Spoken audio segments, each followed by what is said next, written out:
Non veg சாப்பிட்ற எல்லாருக்குமே கருவாடுனா ரொம்ப பிடிக்கும். நான்வெஜ் வாங்க முடியாத சமயத்தில் நமக்கு இந்த கருவாடு தான் கை கொடுக்கும். எங்கள் அம்மாவும் சித்தியும் தான் எனக்கு எப்போதும் கருவாடு வாங்கி கொடுப்பாங்க. இந்த கருவாடு ஸ்டாக் முடிஞ்சிருச்சு. அப்போ தான் இந்த தூத்துக்குடி கருவாடு கடையை நான் இன்ஸ்டாவில் ஆட் பார்த்தேன். சரி ஆர்டர் பண்ணி பார்ப்போம் எப்படி இருக்குன்ட்டு ஆர்டர் பண்ணேன். நல்லா இருந்துச்சு எல்லா கருவாடுமே. நெத்திலி கருவாடு, பண்ணா கருவாடு, அப்புறம் இறால் வாங்கியிருந்தேன். இப்போ தான் நான் ஃபர்ஸ்ட் டைம் இறால் வந்து ட்ரை வாங்கியிருக்கேன். அந்த காஞ்ச இறால் வச்சு அன்றைக்கி இறால் குழம்பு பண்ணியிருந்தேன். சூப்பராக இருந்துச்சு. மடவா கருவாடு டேஸ்ட் நல்லாயிருக்கும் அப்படின்னு நான் யூடியூப்பில் தான் சர்ச் பண்ணி பார்த்தேன். சரி ஓகே நான் அது போட்டிருந்தேன். இதுவும் நான் ஃபஸ்ட் டைம் வாங்குறது. நெத்திலி கருவாடு எப்போவுமே வாங்குவேன். 3 கருவாடுமே நான் 1/4 கிலோ வாங்கியிருந்தேன். நெத்திலி கருவாடும் இந்த பண்ணா கருவாடும் 200 ரூபி வந்துச்சு 1/4 கிலோ.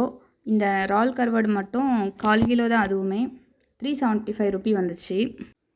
எல்லா கருவாடையுமே நம்ம வாங்கின உடனே மஞ்சத்தூள் உப்பு போட்டு நல்லா குலுக்கிட்டு ஒரு நாள் ஃபுல்லாக வெயிலில் வச்சுட்டு ஒரு பாக்ஸில் போட்டு ஃப்ரிட்ஜில் வச்சிட்டோம் அப்படின்னா ரொம்ப நாள் வரைக்கும் நல்லா வரும். என்னால் இன்றைக்கி இறாலுக்கு மட்டும்தான் அந்த மாதிரி பண்ண முடிஞ்சிச்சு. மற்ற ரெண்டும் லேட்டாக தான் பண்ணணும்.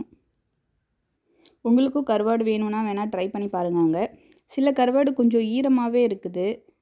அது எப்போவுமே எங்கே வாங்கினாலுமே கருவாடை வந்து கொஞ்சம் வெயிலில் வச்சு காஞ்சதுக்கு அப்புறம் எடுத்து நம்ம ஸ்டோர் பண்ணிக்கலாம். அப்போ தான் அது ரொம்ப நாள் வருது. கொஞ்சம் ஈரத்தன்மை இருந்தாலுமே அது சீக்கிரம் கெட்டு போயிடுது.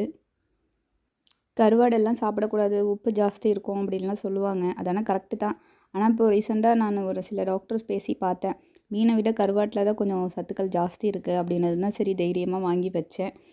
நான் வாங்கினதில் இந்த நெத்திலி வந்து உப்பு இல்லாமல் காய வச்சது. மற்ற ரெண்டுலேயும் சால்ட் இருக்குது. அதுக்கு வந்து நம்ம சுடு தண்ணியிலையோ இல்லை பச்சை தண்ணியிலையோ கொஞ்சம் நேரம் நல்லா ஊற வச்சுட்டு அப்புறம் வாஷ் பண்ணோம்னா அந்த உப்பும் போயிடும். அவ்வளோதான். உங்களுக்கும் இந்த கருவாடெல்லாம் பிடிக்குமான்னு சொல்லுங்கள்.